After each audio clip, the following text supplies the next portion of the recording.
My name is Fazal, and the journey to human rights began because the state and the district I come from, Bhagalpur witnessed one of the major massacre in 1989. It was a communal riot in which a lot of people lost their life, and it had its after effect where disharmony was there between the communities. That from the very beginning had an effect on me to do something for the society. Later, when I graduated from Jamia, I joined HRLN, and while working in the Human Rights Law Network, the first assignment which was given to me was to work with the victims of communal violence in Muzaffarnagar in 2013. There I have seen a lot of atrocities and lack of legal representation, which led to believe that people who are from India are not been represented. Then what is happening to the migrants? The migrants who came from different country and doesn't have any status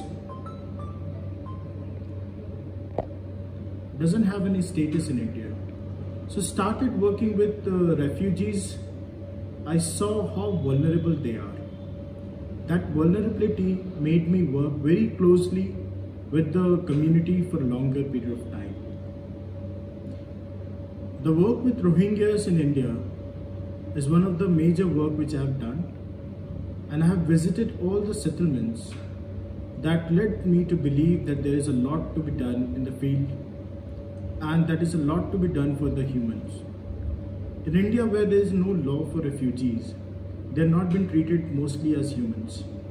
In 2013, when we highlighted the conditions of the Rohingyas in Delhi and Haryana in the Supreme Court, it was shown that they are in a subhuman condition.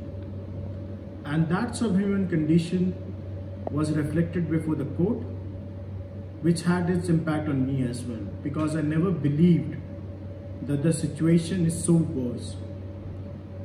It was so worse that they were not having clean drinking water, they were not having sanitation facilities, they were not having food to eat. Access to education was a dream, and access to health service was something which was unapproachable. Working for these kind of people made my belief more strong that there is a need to work for the human rights. There is a need to work for these people. And thereafter I have been representing them in various courts in India, several high courts and the Supreme Court of India. Recently in 2019, which was a major change in the approach, where there was protests going on and the police were brutal with the protesters, especially the students. This also let me have an idea that there is a gap and there is a need of a network of lawyers and activists to support the basic human rights of the people. We are in the need of defending the people who are standing for their rights. We were working with these people and have come long way understanding the atrocity of the majority, the atrocity of the authorities, the atrocities on the marginalized and the vulnerable group. So being very close and working with the community on the ground has made me what I am today, working very closely and defending the rights of these people on the ground as well in the court. This is my journey, and I hope this journey goes on for long, because the kind of situation we are living in, there is much of a need of lawyers who fight for their rights. 5 minutes, 4.5 minutes you are. 1.5 minutes? 4.5. Okay. So if you want to talk about your experience during Jamia and all that also, you can speak. They'll edit it. They may be added together. Because there's still time. Usually 10-15 minutes का video था. ठीक है. So I'll start with then I'll give 2013 right वाला दे देता हूँ थोड़ा सा कि वहाँ क्या हुआ एग्जैक्टली, फिर कि रोहिंग्यास के साथ काम कैसे शुरू हो गया, वो सब भी दे देता हूँ. Okay. I thought it should be short. Sorry. So starting. Yeah. So when we were hearing in Delhi that there is a communal riot which has been happening in Muzaffarnagar, I got an opportunity to work there. The moment I visited the Muzaffarnagar and met the victims, the women who were raped, there were children who were assaulted, the women who were assaulted so badly their hands were chopped, and all these things somehow clubbed into an idea that these people were not even represented in the lower courts, or the true picture was reflected before the Supreme Court. They were displaced from their places, from their native places, and it was so planned. The attacks were so planned that to understand that from the ground, one should be in a position to understand the atrocity from a perspective of human, being only a human. When I saw these atrocities and when I started working on it, we have several rape victims who are not even willing to come and report the same because they thought that all the lawyers who come there will leave in a while. We stayed there for a longer period of time and gave them hope.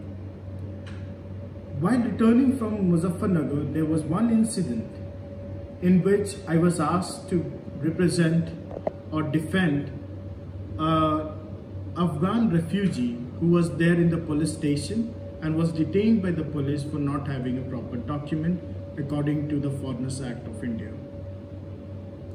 Where it all started, that when I met that Afghan, the only issue or the only discrepancy, the only thing he was not having was a valid visa.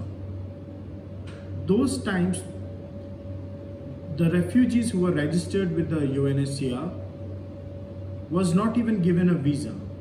They were allowed to stay in India with the only the possession of the refugee card. That made me think over and over again about how these people who are just here to save their life, to save their family, to have a better life in respect of that they left their country on the fear of persecution. And they have been discriminated, charged by the authorities for not having valid documents merely because of the absence of the refugee law. While being in the university, while I was doing my law, I read a lot about Vishaka judgment, which says that when there is a lacuna in your municipal law, international law will prevail. But when working on the ground, I saw there was zero applicability of the same. The authorities were unaware about who the refugees are, even though we had one of the largest population residing in India. From there, when I started working with the Afghan, I got a chance to work with the Rohingyas. When I started working with the Rohingyas, it was a unique population because this was for the first time any population in India were living in settlements. Settlements where the houses were made out of bamboos and tarpaulins, small huts, and in that small huts, large families with 6 or 7 members were residing just to save their life. The experiences which they shared while coming to India and of their country of origin, that is Myanmar, was heartbreaking. They had incidents which talks about mass rape, people being shot, children being shot in front of their mothers. You have to wait in a queue to your number to come when you will be killed by them. Women are being tied on the trees and raped till the time they die. All these incidents somewhere changed the whole perspective of seeing the society. I always believed that the atrocities in the societies are there, but not of these magnitude. The magnitude which the incidents they were showing changed the perspective and changed everything for me as a lawyer. I became more of an activist working for their rights, trying to secure their rights in the courts than more of a lawyer. I tried to become the voice of the refugees so that it has been heard and minimal rights are being provided to these refugees. Further, when you see over the period when I started defending, in 2017, I remember there was a PIL filed by Mr. Hunar Gupta in Jammu High Court, in which he asked or demanded to evacuate all the Rohingyas from Jammu. This was a PIL, but it has its repercussions of that magnitude that people from Chamber and Commerce started slogans like identify and kill Rohingyas. We immediately moved to the Jammu High Court and met the people. I met the Rohingyas who were residing there. There were around 7,000 families who were scared for their life. This was again a diaspora within a diaspora, where these people left their country and came to India to have a peaceful life, and again they were being targeted by the majority population for the political reasons. Now when we represented them in the court waited for us to be intervened. Meanwhile, all the political leaders started giving some random figures of the Rohingyas residing in India. Some said as 60,000, some said as lakhs, some said some random figures. Finally, in August, we had a worst order by the Ministry of Home Affairs, which says that there are 40,000 Rohingyas in India and they should be deported. Now, under the international law, these Rohingyas are refugees, and principle of non-refoulement is one of the most important principle which has attained the status of jus cogens. When some principle which attained the status of jus cogens, you need not to sign a specific treaty to get it implemented in the domestic law. It became the part of a customary international law. The ministry, where on the one hand in the international forum said that we are protecting refugees in India, issued a death warrant for 40,000 according to them. However, the UNHCR had a different data of 20,000 Rohingyas residing in India. We challenged that in the Supreme Court, and that challenge was to give a stay to that order. That is still pending. However, when I was working on that, I saw a lot of Rohingyas in the detention who have completed their sentence. They completed their sentence and still they were in detention because the government didn't know what to do. They were not able to deport them, and they cannot deport them under the international law, and they didn't know what to do. So on the failure of the part of the government, they have detained these people. The journey then goes on to recent attacks on the protesters. The students of Jamia Millia Islamia were protesting against a discriminatory act, that is Citizenship Amendment Act of 2019. When these people were protesting, and these were peaceful protests within the university campus, the police attacked them on 13th of December 2019. Post that, on 15th, there was a massacre where the police attacked, and one of my known friend who interned with me lost his eye. We were running around in the university. I myself was running around with the ambulance to provide them medical assistance.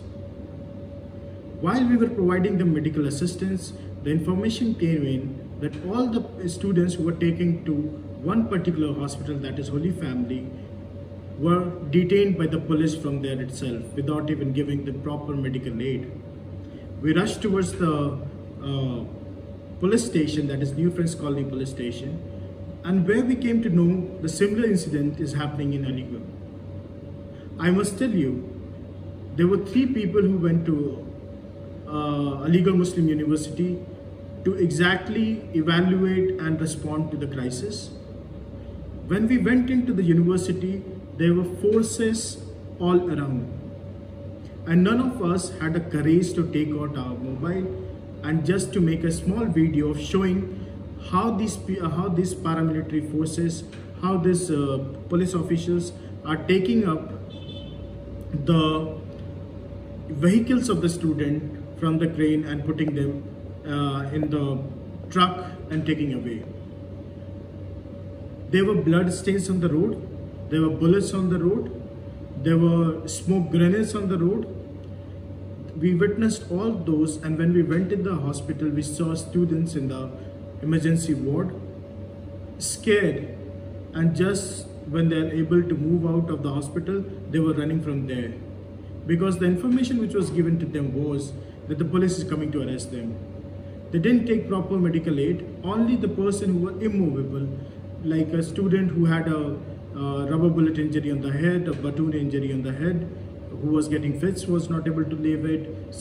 A person who lost his hand was there, and few others. We immediately made a representation in the Supreme Court. The Supreme Court, however, said that as the incident took place in various colleges, we are directing you to approach the respective high courts. I and my colleague immediately moved to the Aligarh Muslim University to get more information, and thereafter, on the second day, we were there before the Allahabad High Court representing the Aligarh Muslim University students. While arguing the case, the state just wanted to degrade the whole case by saying this is all fake. Also, the judge made an oral statement saying that the situation which has been seen through the pictures which has been put as an excerpt is a war-like situation. And he asked the state, are these students or what? How can you use such a kind of force with them? The Allahabad High Court on the same day passed an order, a positive order, and he asked the district magistrate to ensure that the medical facilities should be provided to all students. We took that order and went back to the Aligarh Muslim University, where we brought some hope in the students. When the student had a hope, the president, the ongoing president of the student, also wanted to approach the court to provide more comprehensive information regarding the whole incident. Both the petitions were brought before the High Court, and later the High Court asked for an independent inquiry, wherein the NHRC was given a task to make an inquiry in the incident of 15th of December, 15th or 16th of December. And when the NHRC made his inquiry, in his conclusion, it said that police has used a lot of force which he should not. These incidents are not isolates, are not in isolation. The following incident in Delhi, where you see the Delhi program, wherein a lot of people were killed or were attacked, their houses were burned. These incidents are follow-up and are happening everywhere. These incidents has led me to work more harder, more with the communities to protect their human rights. Thank you.